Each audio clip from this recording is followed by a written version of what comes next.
un ancla inmutable.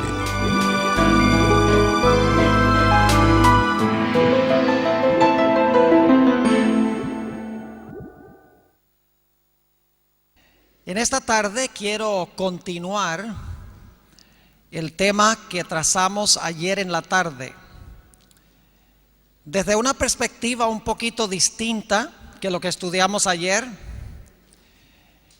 pero relacionado con el mismo tema: cómo Dios rescata a través de Jesús aquello que se ha perdido.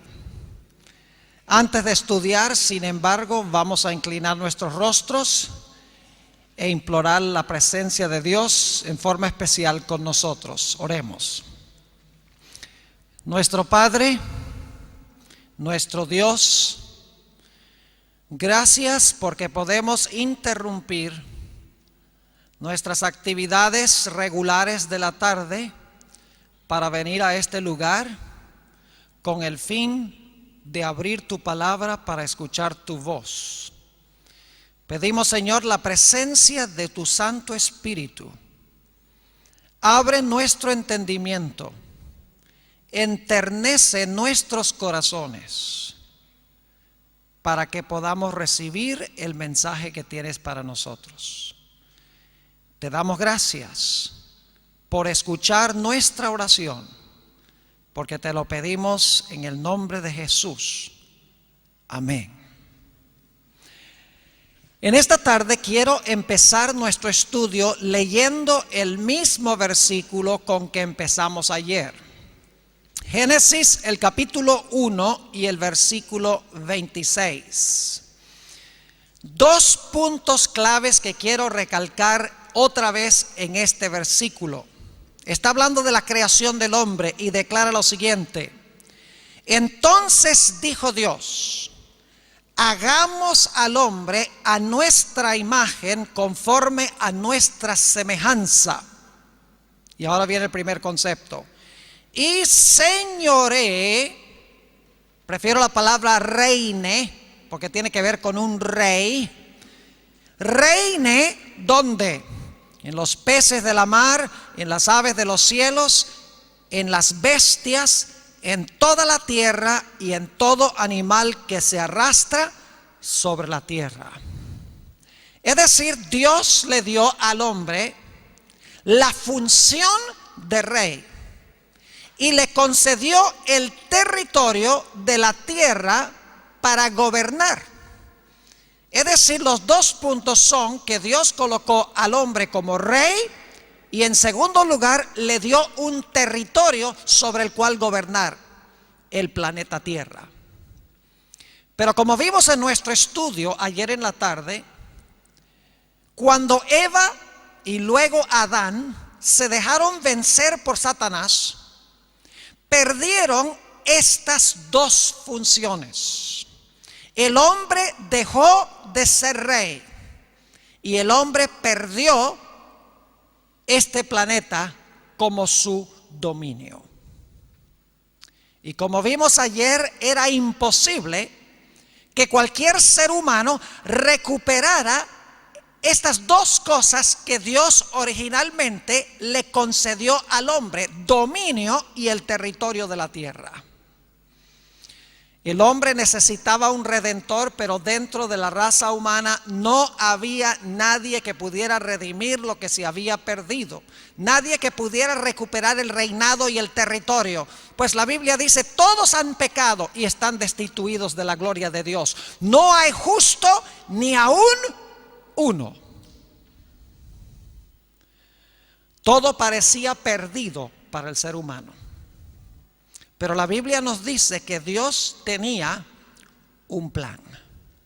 Cuando Satanás llegó a ser el príncipe de este mundo, cuando llegó a ser el representante de este mundo ante las cortes celestiales, cuando Satanás le ofreció a Jesús todos los reinos del mundo porque Adán se los había concedido a él, parecía que todo estaba perdido, pero había un plan. Dios descendió al huerto después que Adán y Eva pecaron. Y en el huerto Dios le habló palabras muy fuertes a Satanás, quien había logrado vencer a Adán y Eva. Este versículo que voy a leer es mi favorito en toda la Sagrada Escritura. He dedicado 2 décadas para estudiar este versículo y cómo se desarrolla en el transcurso de toda la Sagrada Escritura. Este versículo, Génesis 3:15, es una semilla que crece y fructifica a través de toda la Biblia, culminando finalmente su cumplimiento final en el libro de Apocalipsis. Adán y Eva están parados en el huerto. Temen la muerte. Dios ha dicho que si comen del árbol van a morir. Están temblando. Y ahora Dios desciende al huerto y le dirige las siguientes palabras a la serpiente, a Satanás. Génesis 3:15. Y pondré enemistad entre ti, es decir, la serpiente, y la mujer. Y entre tu simiente, es decir, la simiente o los seguidores de la serpiente, y la simiente suya, la simiente de la mujer. Esta, es decir, la simiente de la mujer, te herirá en la cabeza, y tú le herirás en el calcañar.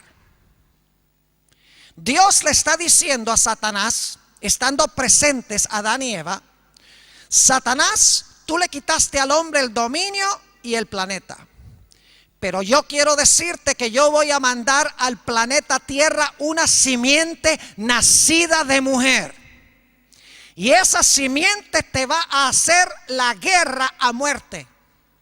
En el proceso de la guerra tú le vas a herir el calcañar, es decir, tú le vas a causar dolor, pero te va a salir caro. Porque como resultado del dolor que tú le das hiriéndole el calcañar, él te va a aplastar la cabeza. Cuando Satanás escuchó estas palabras, tembló, porque sabía que su poder en el planeta Tierra iba a ser interrumpido, que había logrado vencer a Adán y Eva, pero que su dominio sobre esta tierra no iba a ser perpetuo, porque Dios iba a mandar a una simiente al planeta Tierra que iba a hacerle la guerra, y en el proceso de la guerra le iba a aplastar la cabeza. Y Satanás tembló y pensó para sí mismo: yo no puedo permitir que esa simiente venga al planeta Tierra, porque si permito que venga, me va a aplastar la cabeza, porque la profecía lo dice. Así que yo tengo que impedir que esa simiente venga a este planeta. Y por lo tanto, desde ese momento en adelante, Satanás se propuso impedir que esa simiente viviera. Y en esta luz es que debemos entender todo el Antiguo Testamento.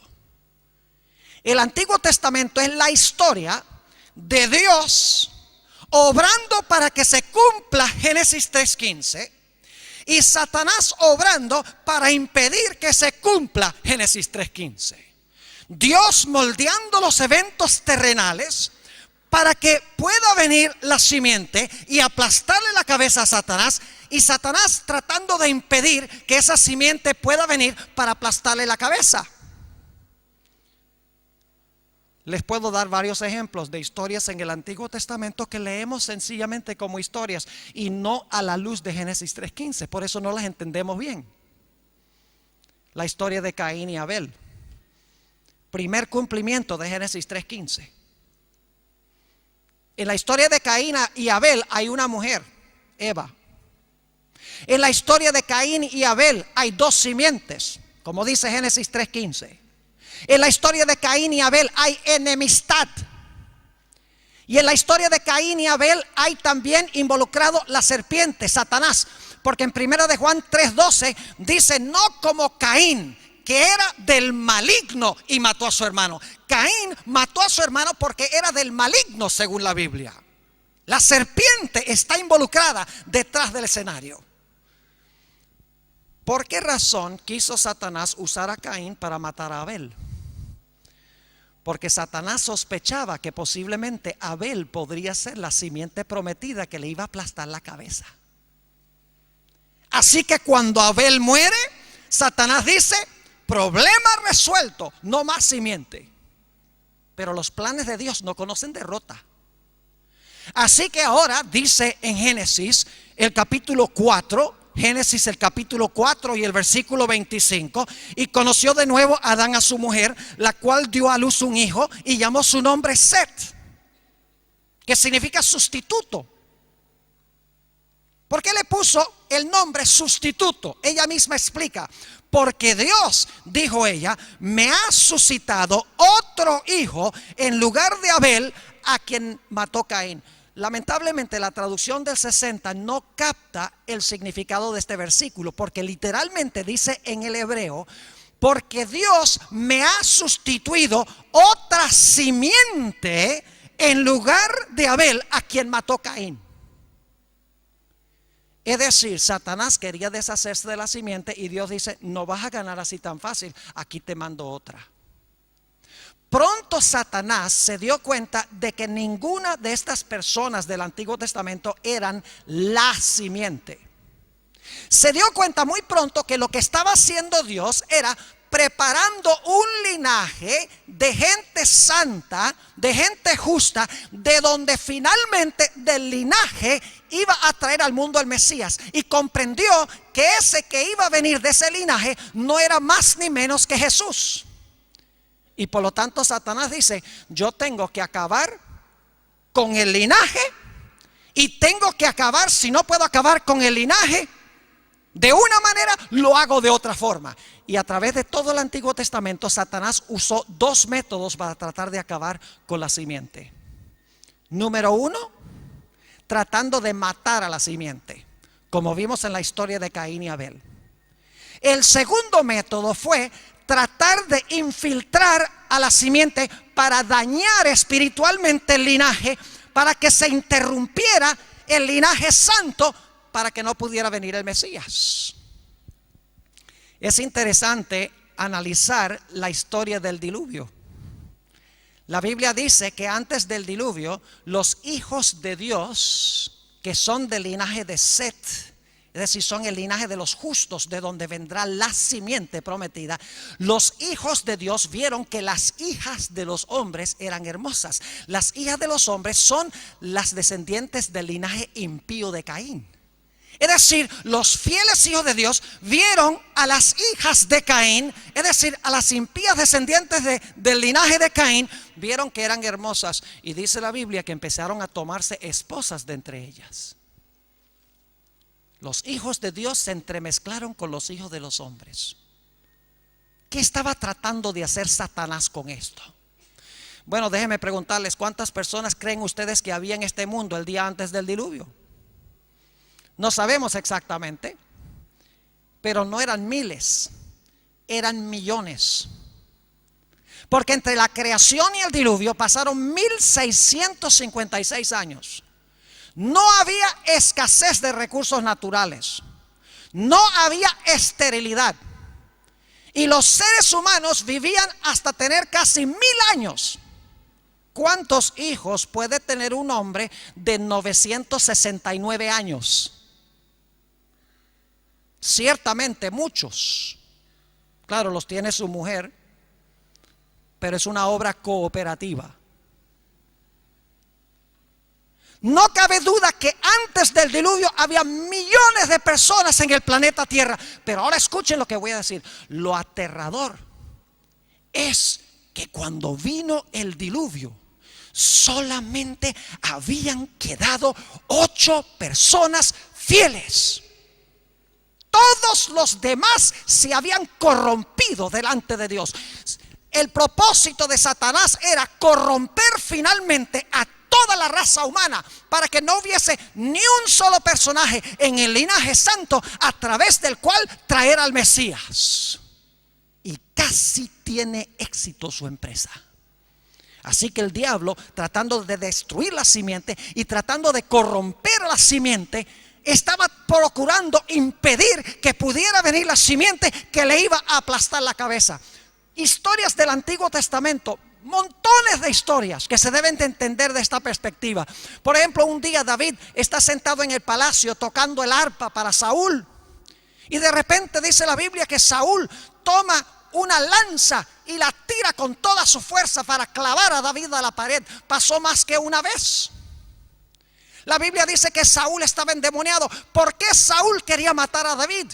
¿Sencillamente porque le tenía celos? ¿Porque pensaba que David iba a ser rey? No, porque había una profecía, y Satanás la conocía, de que el Mesías iba a ser hijo de David. En los días de Sennacherib, Satanás trató de destruir a toda la nación judía, 185,000 soldados, con el fin de aniquilar a toda Jerusalén. El ángel de Jehová destruyó a todos los 185,000. En los días de Esther, Satanás trató de desarraigar a toda la nación judía. No es porque Satanás odiaba a los judíos, sino porque Satanás sabía que de la nación judía, del linaje santo, iba a venir el Mesías. Su odio no era para con Israel, su odio era para con el Mesías de Israel. Y desde esta perspectiva necesitamos entender todo el Antiguo Testamento. La gran controversia entre Cristo y Satanás. Los eventos que se realizan son solamente un reflejo o un destello, una sombra de eventos que se están realizando en el mundo invisible entre Cristo y Satanás. Cristo obrando para venir al mundo y Satanás obrando para impedir que venga. Es dentro de esta perspectiva que necesitamos entender un librito hermoso de la Sagrada Escritura. El libro de Ruth. El libro de Ruth hay que conectarlo con Apocalipsis 4 y 5, el tema que estudiamos ayer. Así que la mayoría de nuestros comentarios en el tema de esta tarde los vamos a dedicar al libro de Ruth, siempre y cuando recordando que el libro de Ruth revela de alguna manera la gran controversia entre Cristo y Satanás. Satanás tratando de impedir que pueda venir el Mesías, y Cristo obrando para que Él pueda venir a redimir lo que se había perdido. Ahora, no tenemos tiempo de leer toda la historia de Ruth, así que ciertas partes de la historia se las voy a contar. La historia empieza en un pueblo que se llama Belén Éfrata. Resulta que en Belén Éfrata vivían Noemí y su esposo Elimelec. La Biblia da la impresión de que ellos tenían un matrimonio supremamente feliz. Y el Señor bendijo el matrimonio con 2 hijos. Uno se llamaba Maalón y el otro se llamaba Quilión. Por varios años Noemí y Elimelec vivieron felices allá en Belén Éfrata. Pero luego vino la calamidad. Una sequía fulminadora cayó en la región de Belén Éfrata.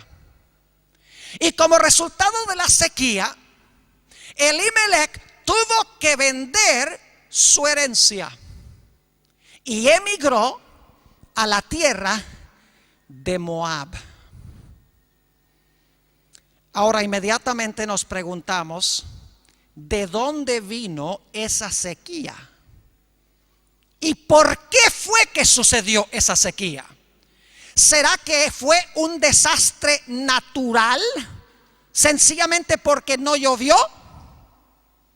¿O será que había alguien detrás del telón tratando de lograr que Elimelec y Noemí tuvieran que irse y abandonar su herencia? A mí no me cabe duda de que el que causó esta sequía fue Satanás, con el fin, y se lo voy a demostrar en un momento, con el fin de que Elimelec y Noemí tuvieran que irse de la tierra de Israel, porque Satanás sospechaba que de esta familia posiblemente iba a venir el Mesías prometido. Y ustedes dicen, ¿cómo sabe, pastor, que la sequía fue causada por Satanás? Porque tenemos otra historia parecida a esta a donde está clarito que Satanás lo hace para cumplir sus propósitos. La historia de José. No puedo contarles toda la historia de José. Es una historia de las providencias de Dios, de los actos providenciales de Dios. Solamente les voy a recalcar ciertos puntos. Ustedes conocen la historia de José. Es vendido por sus hermanos. Qué injusticia tan grande. Ese muchacho no le había hecho nada a sus hermanos. Y luego, después de venderlo injustamente, va a parar a la casa de Potifar. Y por ser fiel a Dios, ahora va a parar en la cárcel. Si había alguien que justamente, humanamente hablando, podría haberse amargado, fue José. Porque lo vendieron sin causa.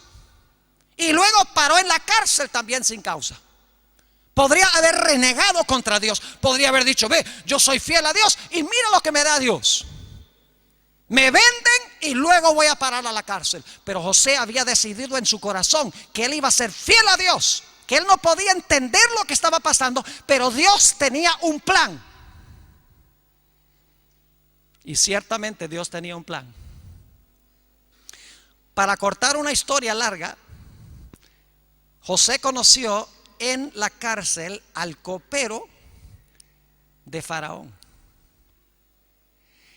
Y le dijo al copero cuando salió de la cárcel, acuérdate de mí cuando vayas ante el faraón. Y dice la Biblia que el copero salió y por 2 años no dijo nada. Un acto providencial de Dios. No era tiempo de hablar todavía. Dios le dio amnesia con un propósito especial.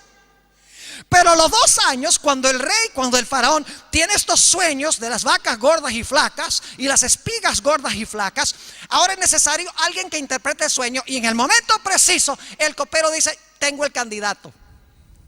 José está en el calabozo. Dice faraón, tráiganlo. Y la historia dice que José le explicó al rey que iba a haber 7 años de abundancia, superabundancia, seguidos por 7 años de sequía, y que necesitaba un hombre que pudiera guardar los productos agrícolas durante la abundancia, para que hubiese suficiente alimento para que la gente no muriese durante los 7 años de sequía. Y la gente dijo, bueno, ¿quién mejor que José? Y pusieron a José. Vinieron los 7 años de abundancia. José sabiamente guardó en los establos de Egipto grandes provisiones de alimento. Vinieron los 7 años de sequía y después de un tiempo, ¿quiénes vinieron a Egipto? Los hijos de Jacob. Yo les pregunto, ¿qué hubiera sucedido si Dios no hubiera mandado a José a Egipto? ¿Qué hubiera pasado con Jacob y su familia? ¿Se hubieran muerto de qué? De hambre. Ese era el blanco de Satanás. Y por si acaso alguien se pregunta en cuanto a eso, cuando llega esta historia a su final y José se le revela a sus hermanos, yo soy José a quien ustedes vendieron, empiezan a llorar, ay José, perdónanos por lo que hemos hecho. José los para y dice, no lloren, porque Jehová, lo pueden leer en Génesis 45, versículos 5 al 7. Jehová me ha enviado a Egipto delante de vosotros para preservar la simiente. Satanás quería matar el linaje y Dios lo sabía. Mandó a José para que hiciera provisión para preservar la simiente. Satanás quería impedir que del linaje de Jacob viniese el Mesías, particularmente de su hijo Judá. Así debemos entender esta historia. Así que Satanás causa esta sequía en los días de Ruth, porque él ve algo en Noemí y Elimelech que le puede ser una amenaza. Él dice, los voy a mandar allá y van a parar a la tierra de Moab, una tierra pero inicua. Moab se originó cuando Lot tuvo relaciones sexuales con una de sus hijas y tuvo un hijo llamado Moab. Las mujeres moabitas fueron las que corrompieron a Israel antes de que entraran a la tierra prometida de Canaán. Satanás está diciendo, causa la sequía, venden su propiedad aquí en Belén Éfrata, pierden su señorío y ahora los mando allá para que se mezclen con los moabitas, pierdan su identidad. Pero a Satanás le salió mejor el plan de lo que pensaba. Mientras estaban allá en Moab, los dos hijos, Mahalón y Quilión, se casaron con mujeres moabitas. Y Satanás dice: ahora de seguro no hay problema con que se cumpla la profecía de la simiente, porque fíjese, estos dos muchachos se casaron con mujeres moabitas y todos saben que las mujeres moabitas están corrompidas. Estos van a perder su identidad como israelitas. Pero le salió mejor el plan aún de lo que pensaba Satanás, porque mientras estaban allá se murió Elimelech. Y la Biblia dice que también se murieron Mahalón y Quilión. No tuvo ni siquiera que corromperlos con las mujeres de Moab, porque se murió Elimelech y se murieron los dos hijos. Y ahora Satanás dice: se acabó el linaje, porque los hombres eran los que llevaban el linaje. Dice: se acabó el linaje, no más, no tengo que preocuparme en cuanto al cumplimiento de la profecía de la simiente con esta familia. Lo que no sabe Satanás es que lo que ha hecho en realidad va a cumplir la profecía de la simiente. Le va a salir el tiro por la culata. ¿Entiende la expresión? No sé si usan esa expresión acá. Queriendo dispararle a la simiente, se dispara él mismo. Ahora la Biblia dice que después de 10 años, después de la muerte de sus hijos, Noemí decide que es tiempo de regresar a Belén Éfrata. Qué interesante, a Belén Éfrata. Así que reúne a sus dos nueras, Orfa y Ruth, y les dice: yo voy a regresar otra vez a mi tierra.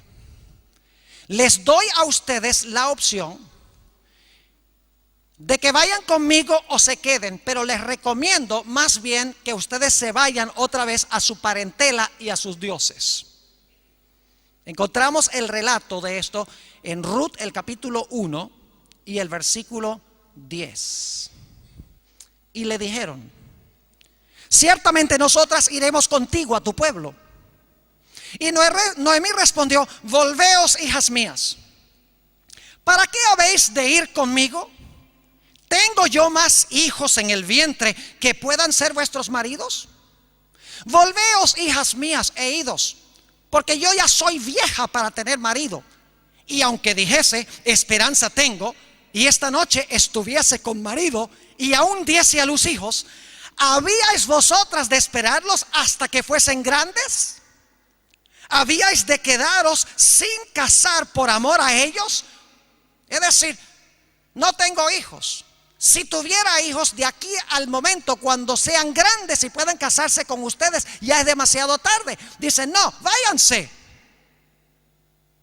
Versículo 13: ¿habíais vosotros de esperarlos hasta que fuesen grandes? ¿Habíais de quedaros sin casar por amor de ellos?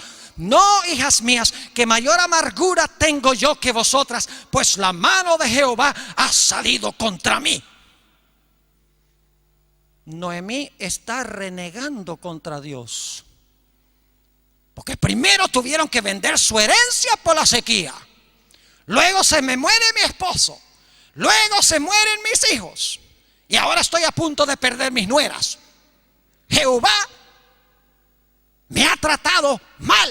Está amargada Noemí. Si tan solo supiera lo que era el plan de Dios, por qué Dios había permitido que sucediera todo eso, nunca hubiera renegado contra Dios. Noten lo que dice el versículo 15. Y Noemí dijo, ahora habla con Ruth porque Orfa se va: he aquí tu cuñada se ha vuelto a su pueblo y a sus dioses. Vuélvete tú tras ella, es decir, vete tú también, Ruth. Respondió Ruth, y ahora vienen las famosas palabras: no me ruegues que te deje y me aparte de ti, porque a donde quiera que tú fueres, iré yo, y donde quiera que vivieres, viviré. Tu pueblo será mi pueblo y tu Dios mi Dios. Donde tú murieres, moriré yo, y allí seré sepultada. Así me haga Jehová, y aún me añada que solo la muerte hará separación entre nosotras dos. Así que Ruth, la moabita, ahora se pega a Noemí, su suegra, y dice: yo voy a regresar a Belén Éfrata contigo. Dios está importando a Belén Éfrata a alguien muy importante que va a cumplir las profecías en cuanto a la simiente. Lo interesante es notar cuando Noemí llega a Belén. La Biblia dice que todo el mundo se conmueve y dicen: ha llegado Noemí. Vamos a leer el relato empezando en el versículo 19. Anduvieron pues ellas dos hasta que llegaron a Belén. Y aconteció que habiendo entrado en Belén, toda la ciudad se conmovió por causa de ellas. Y decían: ¿no es esta Noemí? La palabra Noemí significa placentera. ¿No es esta placentera? Y ella les respondía: no me llaméis Noemí, sino llamadme Mará, que significa amarga. No me digan placentera, díganme amarga. Porque en grande amargura me ha puesto el Todopoderoso, renegando contra Dios, quejándose contra Dios por lo que Dios ha hecho con ella. Ella dice: Dios me ha tratado mal. Si tan solo supiera cuál era el plan de Dios. Hermanos y hermanas, apreciados jóvenes, esto nos enseña una gran lección. Cuando estamos pasando por tribulaciones y problemas y dificultades y no entendemos lo que está sucediendo, no reneguemos, porque Dios tiene un plan. Lo que pasa es que cuando estamos pasando por las pruebas no entendemos el plan, pero cuando salimos de las nubes y de la tormenta y miramos hacia atrás, decimos: ve, Dios tenía un plan muy sabio.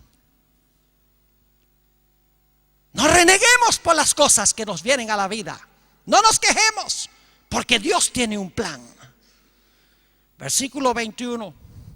Yo me fui llena, pero Jehová me ha vuelto con las manos vacías. ¿Por qué me llamaréis Noemí? Ya que Jehová ha dado testimonio contra mí y el Todopoderoso me ha afligido. Así volvió Noemí y Ruth la moabita, su nuera, con ella. Volvió de los campos de Moab y llegaron a Belén al comienzo de la siega de la cebada en la primavera. Por ahí el mes de marzo, abril, la primavera en Israel. Yo sé que aquí la primavera está por comenzar en septiembre, otro hemisferio. Llegaron al tiempo de la cosecha de la cebada. Y ahora se va a desarrollar la historia de una forma excepcional. Resulta que cuando llegaron, acuérdense que Noemí no tenía donde caerse muerta. Había perdido su herencia. Era una sierva.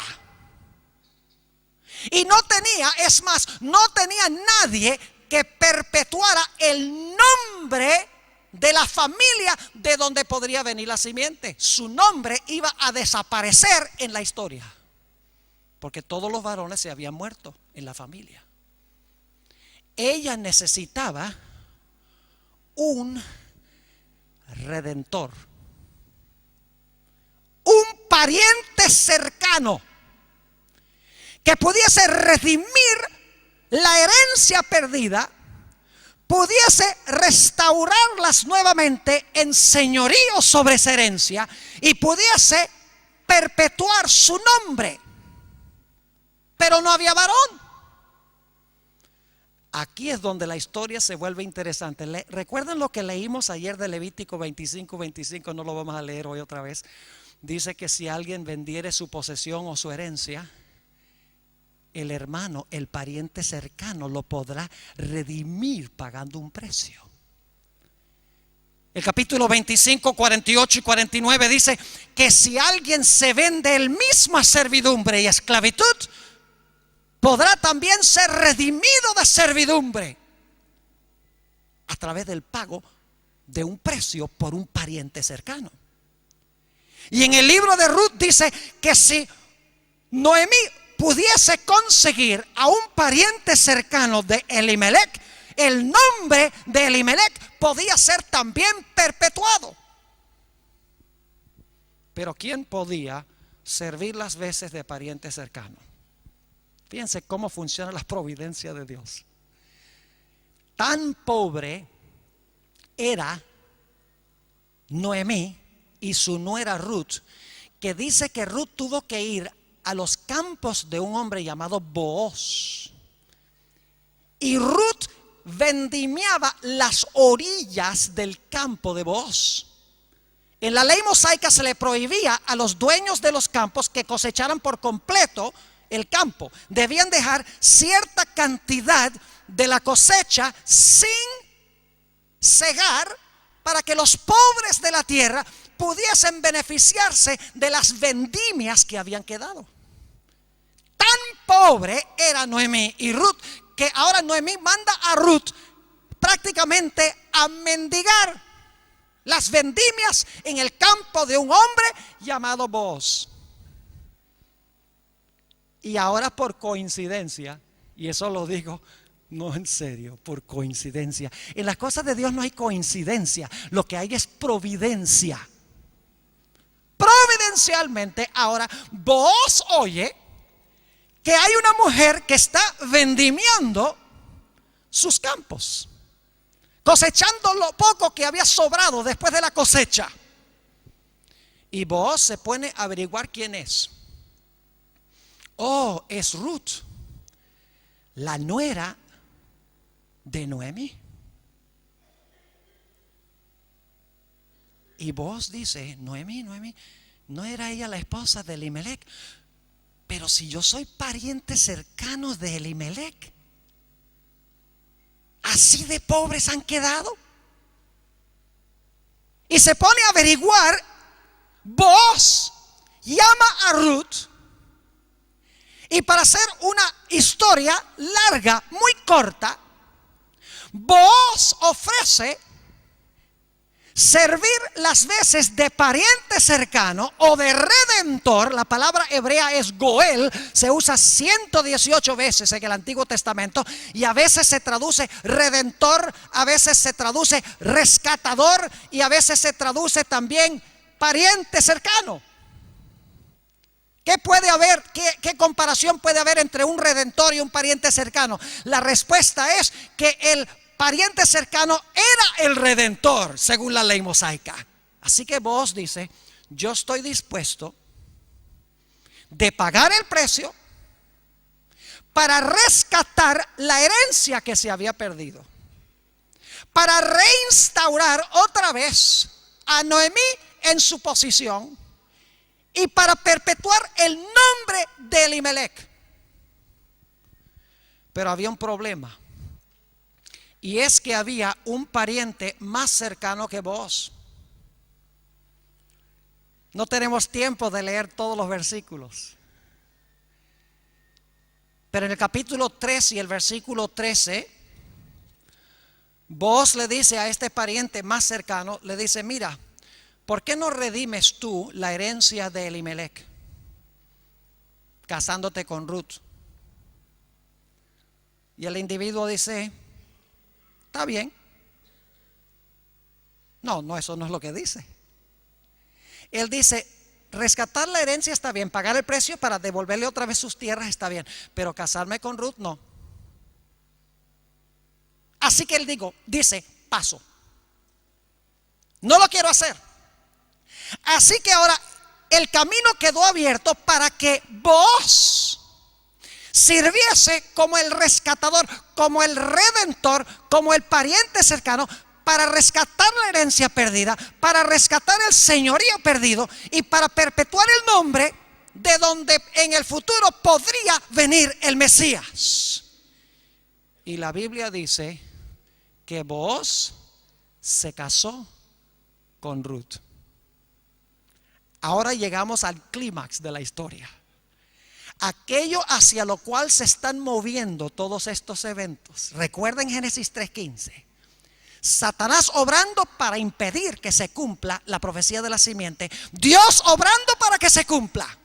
Satanás dice, causó la sequía, se van a Moab.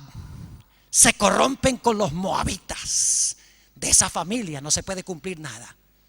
Le va mejor todavía de lo que pensaba. Se muere Elimelech y los 2 hijos. Dice, ahora sí es verdad que nada se va a cumplir allí. Pero providencialmente Noemí trae de regreso a Ruth. Y Ruth termina trabajando en los campos de Booz. Y Booz ofrece casarse con Ruth para rescatar lo que se había perdido. ¿Cómo funcionó la providencia tremenda de Dios en esta historia? Ahora, el libro de Ruth termina de una forma muy rara. Es una historia de amor, pero no es amor romántico. Es amor fiel al pacto. No es amor sexual como lo pinta Hollywood entre Booz y Ruth. Es un amor práctico con el fin de salvar lo que se había perdido.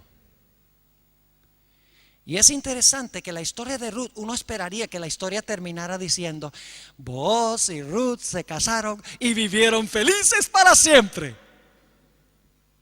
Pero imagínense ustedes, el libro de Ruth termina con una genealogía. ¿Quién termina una historia de amor con una genealogía? ¡Qué tremendo anticlímax! Miremos la genealogía. Ruth, el capítulo 4, y empezando en el versículo 17. Y le dieron nombre las vecinas, diciendo, le ha nacido un hijo a Noemí. Y lo llamaron, ¿con qué nombre? Lo llamaron Obed. Ahora, ¿por qué es importante eso? Este es padre de Isaí, padre de David. ¿Cómo es la cosa? ¿Cómo se llamaba el hijo? Obed, ¿que era el padre de quién? De Isaí, ¿que era el padre de quién? De David. Y yo pregunto, ¿quién iba a venir después de David?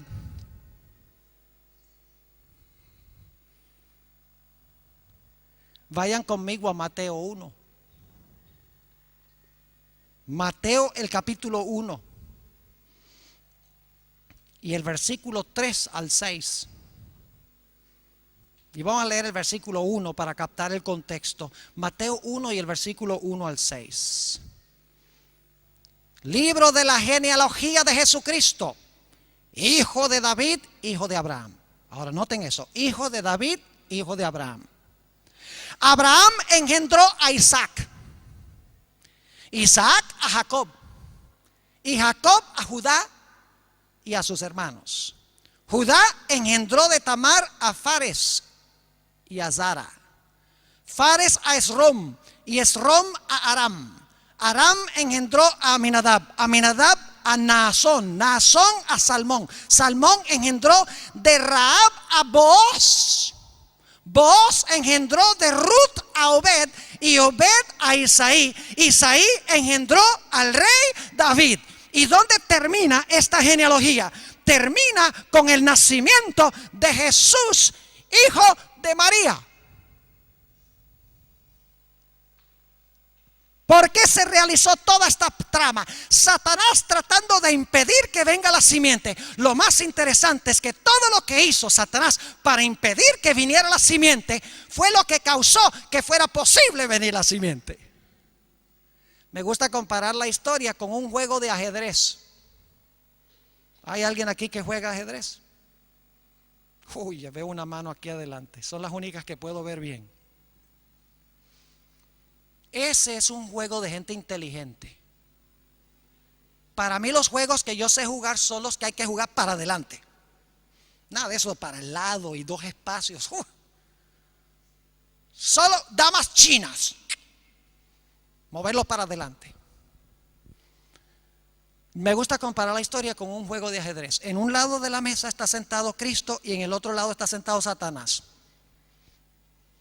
Y el juego son los eventos históricos y el movimiento de las fichas son los diferentes movimientos históricos. Señor Jesucristo le dice a Satanás, juega. Y Satanás juega. Y Cristo dice, ya jugaste, me toca a mí. Y juega Jesús en la historia. Y Satanás dice, supiera yo que él iba a hacer esa jugada. Ahora Cristo juega el juego de la historia con una gran ventaja. Hermano, usted levantó la mano. ¿Cómo le gustaría jugar un juego de ajedrez si de antemano usted supiera todas las jugadas que va a hacer el otro jugador? ¿Podría perder? No perdería. El problema con Satanás es que Satanás está moviendo los eventos históricos, adivinando lo que va a hacer Jesús. Pero Jesús está dirigiendo los movimientos históricos sabiendo lo que va a hacer Satanás. No hay posibilidad de que Cristo pierda en el desarrollo histórico, porque cuando Satanás juega y parece llevar la ventaja, el Señor Jesucristo contrajuega para interrumpir lo que hizo Satanás. Ahora quiero ir a Miqueas, el capítulo 5 y el versículo 2. ¿Por qué se realiza esta historia en Belén Éfrata? ¿Con quién se cumple en realidad esta historia? El libro de Miqueas, capítulo 5 y el versículo 2, tiene esta profecía muy significativa. Miqueas 5 y el versículo 2 dice lo siguiente: pero tú, Belén Éfrata, pequeña para estar entre las familias de Judá, de ti me saldrá el que será Señor en Israel. Y sus salidas son desde el principio, desde los días de la eternidad. ¿Quién iba a nacer en Belén Éfrata? Aquel cuyas salidas son desde los días de la eternidad. Era necesario que regresara Ruth con Noemí a Belén Éfrata, para que de esa relación con Booz pudiera surgir el Mesías, cuyas salidas son desde los días de la eternidad. Ahora, ayer yo leí de Apocalipsis 22:16, donde dice que Jesús es la raíz y el linaje de David. ¿Cómo puede ser una persona al mismo tiempo padre de su hijo e hijo de su hijo? Yo no puedo ser padre de mi hijo y al mismo tiempo ser hijo de mi hijo. Es imposible. Pero la Biblia dice que Jesús es el padre de David y también es el hijo de David. Es el padre de Abraham y es el hijo de Abraham. Porque el Señor Jesucristo es Dios y también es hombre. A través de esta historia, Dios moldeó los eventos históricos para que se pudiera introducir al Mesías al mundo. El verdadero pariente cercano. El verdadero Goel. El verdadero redentor. Pero el problema es que Jesús, cuando era Dios en el cielo, no era nuestro pariente cercano. No podía redimir lo que se había perdido siendo Dios, porque Dios es Dios y el hombre es hombre. Por eso dice en San Juan el capítulo 1 y el versículo 14: aquel verbo fue hecho carne y habitó entre nosotros. Por eso dice la Biblia que el Señor Jesucristo, Hebreos 2 y el versículo 11, el Señor Jesucristo no se avergüenza de llamarnos hermanos. El que fue Dios en el cielo, el que creó el planeta Tierra, aquel a quien adoraban los ángeles.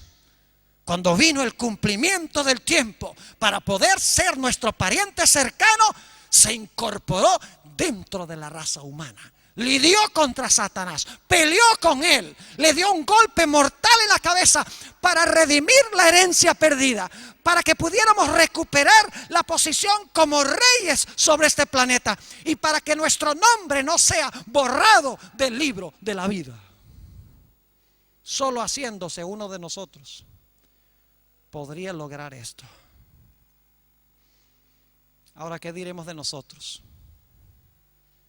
Jesús hizo esto para salvar a cada ser humano. Jesús vino a este mundo, se hizo nuestro pariente para redimir lo que se perdió. Pero nosotros tenemos que tomar un paso para incorporarnos con Él, para unirnos con Él, para beneficiarnos del pago que Él hizo. Porque Él pagó el precio, pero yo tengo que recibir el regalo. Yo tengo que responderle a Él.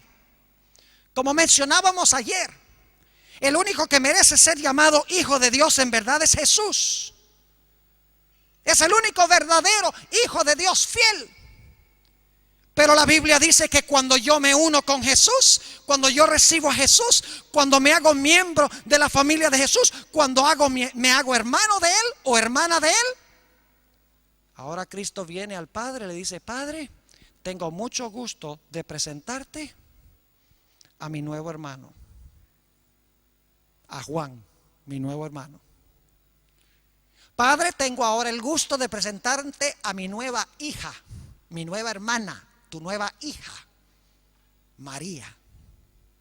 Me ha aceptado, ha sido sepultada en las aguas bautismales, su vieja vida ha sido enterrada, ha nacido en nuestra familia, es mi hermano, es mi hermana. Y entonces el Padre mira a Jesús y dice: si Juan es tu hermano y si María es tu hermana, entonces son mis hijos.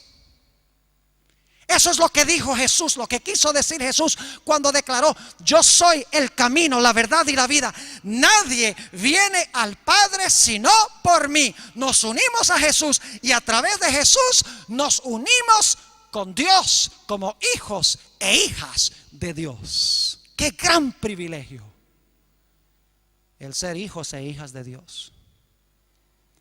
En esta tarde yo quiero hacer un llamado solemne a todos los presentes. Y quiero decirles: no dejen perder esta oportunidad. Yo sé que es difícil responder. Muchas personas están pensando, están diciendo: Pastor Bor, si yo llegase a responder al llamado y tomase mi decisión para bautizarme, mis padres me van a desheredar. Mis padres no lo van a aceptar. Mis amigos se van a burlar. Mis compañeros de trabajo, mis compañeros de estudio no lo van a entender. Pastor, yo no puedo responder. La presión es demasiado grande. ¿Saben ustedes que el Señor Jesucristo declaró: el que ama a padre o madre más que a mí no es digno de mí?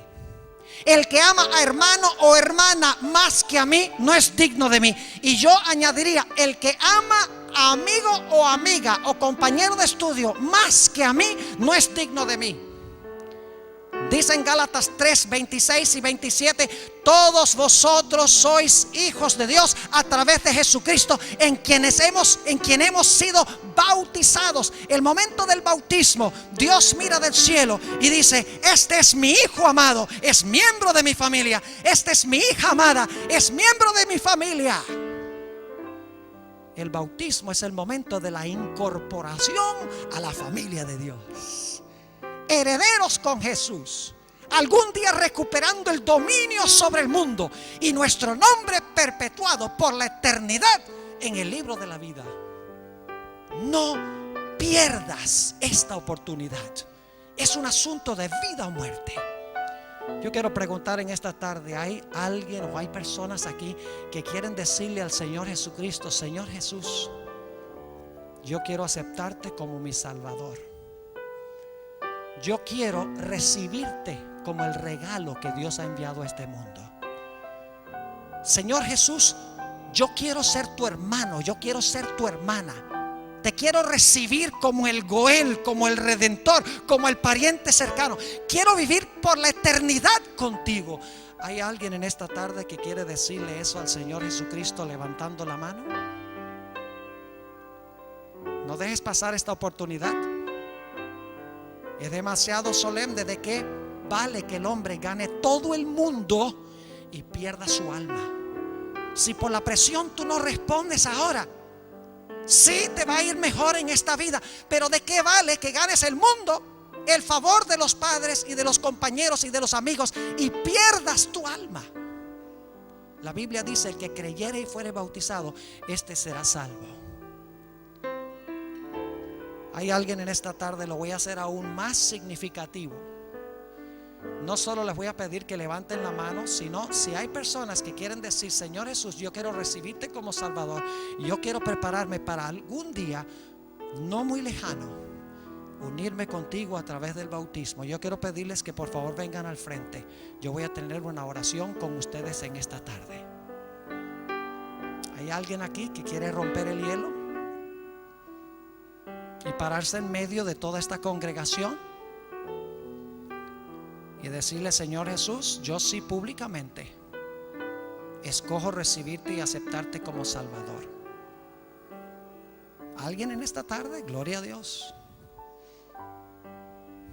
Si tan solo esta joven respondiera, este llamado sería un éxito, porque la Biblia dice que Jesús hubiera venido a esta tierra solamente para ti. Solamente para ella Jesús hubiera venido. Pero ahora hay otra persona, gloria a Dios, no, viene a darle un abrazo, está emocionada. ¿Hay alguien más en esta tarde? Yo sé que hay más que una. No endurezcamos nuestros corazones. No nos pongamos a pensar en los obstáculos. No vale la pena. Nada en este mundo vale la pena. ¿Alguien más quiere venir al frente? Nuestro tiempo en la tarde es limitado porque hay clases después, pero me da temor terminar un llamado sin darle la oportunidad a cada persona de que venga al frente. ¿Alguien más? En unos instantes yo voy a tener una oración. Yo no sé si este sea el último llamado que el Señor te va a dar. Puede ser que no, puede ser que sí.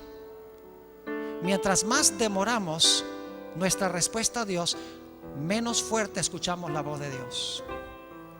Con dejar pasar el tiempo no va a ser más fácil, va a ser más difícil. Por eso es necesario que respondas esta misma tarde. ¿Hay alguien más en esta tarde? Alguno dirá: Pastor Bor, ¿cómo hace usted un llamado? Miren, nada más viene una persona. Miren, el Espíritu de Profecía dice que una sola persona vale más que todo el mundo y todos sus tesoros. Así que si yo llamo y viene una sola persona, lo considero un éxito rotundo. Esto no tiene que ver conmigo. Ay, mire, nada más pasó uno. Debe haber sido que el sermón no era tan bueno. Eso no importa, porque es el Espíritu Santo el que toca los corazones. No estamos en el jueguito de los números aquí. Por eso yo sigo llamando, aunque viene uno. Unos pocos instantes y voy a orar. ¿Alguien más que con valentía quiere escuchar la voz del Espíritu Santo que te está hablando en este mismo instante y te está instando a responder a la voz de Dios y a venir al frente? ¿Alguien más? Yo sé que algunos están siendo ahorita, casi podríamos usar la palabra, torturados por la voz del Espíritu Santo. Conoces la verdad y sabes que es la verdad, pero te resulta difícil pararte por Jesús públicamente. Es necesario hacerlo, porque Jesús dijo que el que se avergüence de él, él se avergonzará de esa persona también en el día del juicio.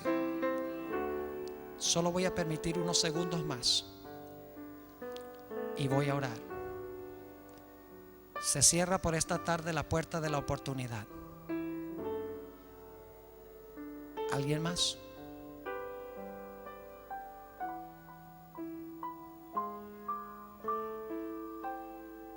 ¿Será posible que no hay nadie más? ¿Será posible que todos los que están aquí han recibido a Jesús como Salvador? Yo no creo.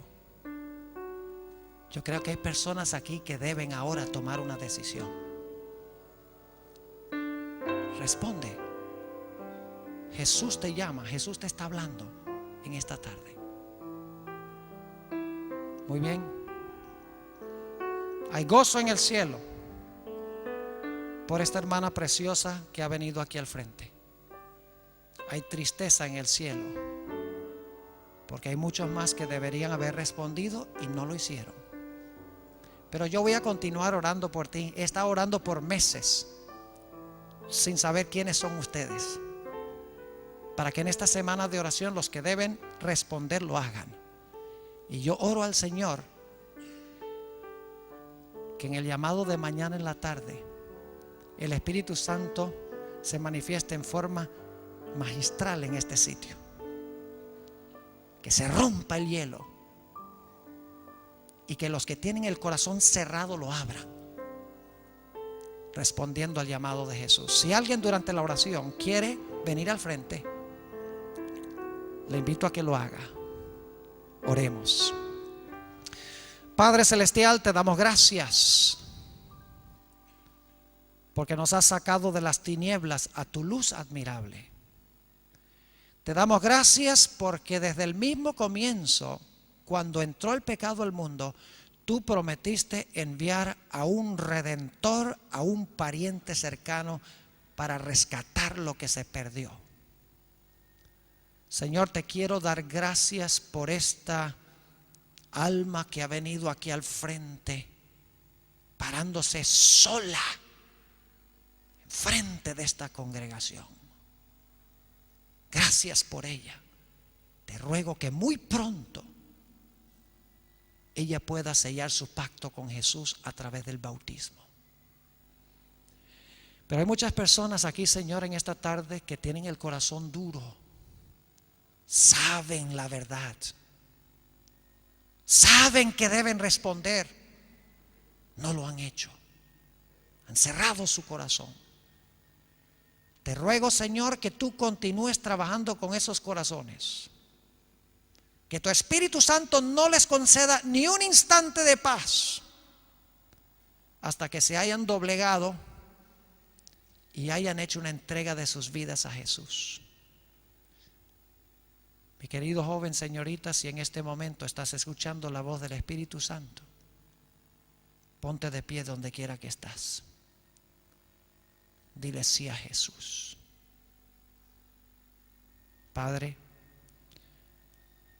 gracias por haber estado con nosotros en esta tarde.